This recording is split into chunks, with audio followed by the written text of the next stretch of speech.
بسم اللہ الرحمن الرحیم۔ السلام علیکم۔ زندگی بہت مختصر ہے، اتنی کہ اگلے لمحے بات کرنا بھی نصیب نہ ہو، لہٰذا جس حد تک اور جیسے بھی ممکن ہو اللہ کے راستے پر چلتے رہیں۔ چل نہ سکیں تو خود کو گھسیٹتے رہیں، بھلے ہانپتے ہانپتے وہیں جم جائیں، مگر اپنے گمان کو اللہ سے نا امید نہ ہونے دیں، کیونکہ ایمان سے بڑی کوئی شے نہیں۔ دنیا عارضی ہے، یہاں کی خوشیاں بھی عارضی ہیں، تو یہاں کے غم بھی مستقل نہیں۔ ہونٹوں پر ہنسی باقی نہیں رہی تو آنکھوں میں آنسو بھی ہمیشہ نہیں رہیں گے۔ تہجد میں مانگیں اپنے رب سے، وہ آپ کو نامراد نہیں لوٹائے گا۔ کوشش اور دعا جاری رکھیں اور پھر اللہ پر چھوڑ دیں۔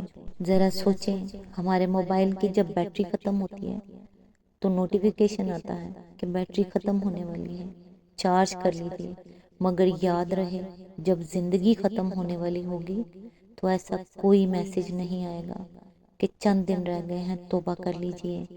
اللہ تعالیٰ سے دعا ہے، اے پروردگار، اے میرے مالک، مجھے آنے والے بہترین دن عطا فرما، میرے صبر کا اور میری آزمائشوں کو طویل مت کرنا، اور میرے نصیب میں ایسا لکھ دے جس سے میرا دل خوش ہو، مجھے ذہنی سکون عطا کر اور میرے معاملات کو آسان کر دے، آمین ثم آمین۔ آج انشاءاللہ سورہ الواقعہ کی آیت نمبر 11 سے سٹارٹ کریں گے۔ اس کا ترجمہ اور تفسیر تفہیم القرآن سے بیان کروں گی جو اہل سنت جماعت کے لیے ہے۔ اعوذ باللہ من الشیطان الرجیم، بسم اللہ الرحمن الرحیم۔ وہی تو مقرب لوگ ہیں۔ آیت نمبر 12، نعمت بھری جنتوں میں رہیں گے۔ آیت نمبر 13، اگلوں میں سے بہت ہوں گے۔ آیت نمبر 14، اور پچھلوں میں سے کم۔ اس کی تفسیر ہے، مفسرین کے درمیان اس امر میں اختلاف ہے کہ اولین اور آخرین یعنی اگلوں اور پچھلوں سے مراد کون ہیں۔ ایک گروہ کا خیال ہے کہ آدم علیہ السلام کے وقت سے نبی صلی اللہ علیہ وآلہ وسلم کی بعثت تک جتنے امتی گزرے ہیں وہ اولین ہیں، اور نبی صلی اللہ علیہ وآلہ وسلم کے بعثت کے بعد قیامت تک کے لوگ آخرین ہیں۔ اس لحاظ سے آیت کا مطلب یہ ہوگا کہ بعثت محمدی سے پہلے ہزارہا برس کے دوران میں جتنے انسان گزرے ہیں ان کے سابقین کی تعداد زیادہ ہوگی، اور حضور کی بعثت کے بعد سے قیامت تک آنے والے انسانوں میں سے جو لوگ سابقین کا مرتبہ پائیں گے ان کی تعداد کم ہوگی۔ دوسرا گروپ کہتا ہے کہ یہاں اولین و آخرین سے مراد نبی صلی اللہ علیہ وآلہ وسلم کی امت کے اولین و آخرین ہیں، جن میں سابقین کی تعداد کم ہوگی۔ تیسرا گروہ کہتا ہے اس سے مراد ہر نبی کی امت کے اولین و آخرین ہیں، یعنی ہر نبی کے ابتدائی پیروں میں سے سابقین بہت ہوں گے اور بعد کے آنے والوں میں وہ کم پائے جائیں گے۔ آیت کے الفاظ ان تینوں مفہوموں کے حامل ہیں، اور بعید نہیں کہ یہ تینوں ہی صحیح ہوں، کیونکہ در حقیقت ان میں کوئی تضاد نہیں ہے۔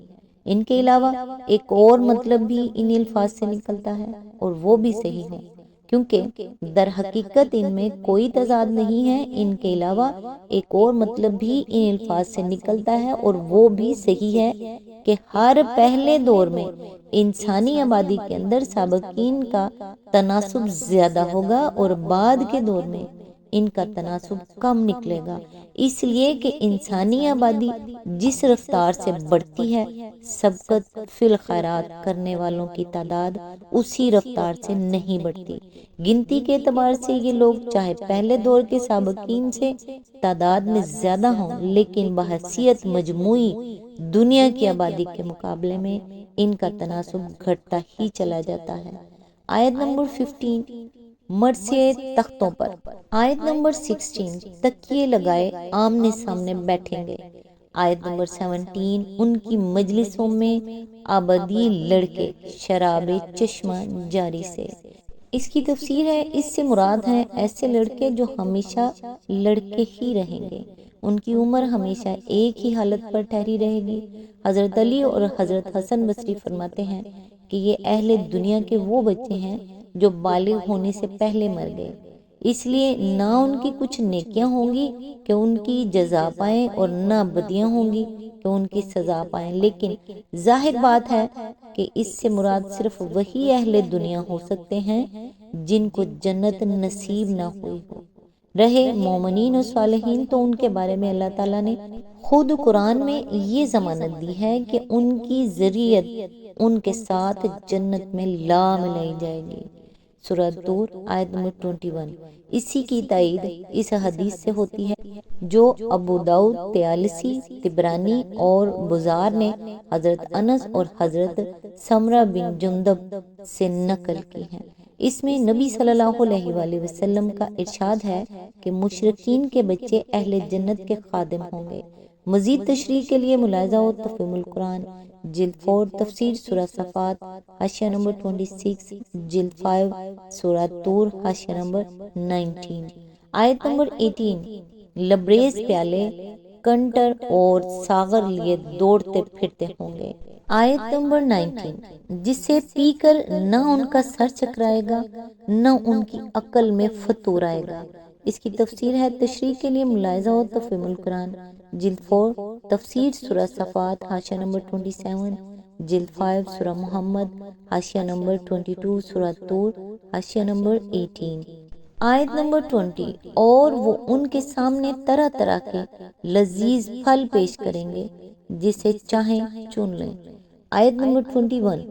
اور پرندوں کا گوشت پیش کریں گے کہ جس پرندے کا چاہیں استعمال کریں۔ اس کی تشریح کے لیے ملاحظہ ہو تفہیم القرآن جلد 5 تفسیر سورہ طور حاشیہ نمبر 17۔ آیت نمبر 22۔ اور ان کے لیے خوبصورت آنکھوں والی حوریں ہوں گی۔ آیت نمبر 23۔ ایسی حسین جسے چھپا کر رکھے ہوئے موتی۔ اس کی تشریح کے لیے ملاحظہ ہو تفہیم القرآن جلد 4 تفسیر سورہ صفات حاشیہ نمبر 28 to 29، سورہ دخان حاشیہ نمبر 42، جلد 5 سورہ رحمان حاشیہ نمبر 51۔ آیت نمبر 24۔ یہ سب کچھ ان اعمال کی جزا کے طور پر انہیں ملے گا جو وہ دنیا میں کرتے رہے تھے۔ آیت نمبر 25۔ وہاں وہ کوئی بےہودہ کلام یا گناہ کی بات نہ سنیں گے۔ اس کی تفسیر ہے، یہ جنت کی بڑی نعمتوں میں سے ایک ہے جسے قرآن مجید میں متعدد مقامات پر بیان کیا گیا ہے کہ انسان کے کان وہاں بےہودگی یا وہ گوئی، جھوٹ، غیبت، چغلی، بہتان، گالی، لاف و گزاف، طنز و تمسخر اور طعن و تشنیع کی باتیں سننے سے محفوظ ہوں گے۔ وہ بد زبان اور بدتمیز لوگوں کی سوسائٹی نہ ہوگی جس میں لوگ ایک دوسرے پر کیچڑ اچھالیں۔ وہ شریف اور مہذب لوگوں کا معاشرہ ہوگا جس کے اندر یہ لغویات ناپید ہوں گے۔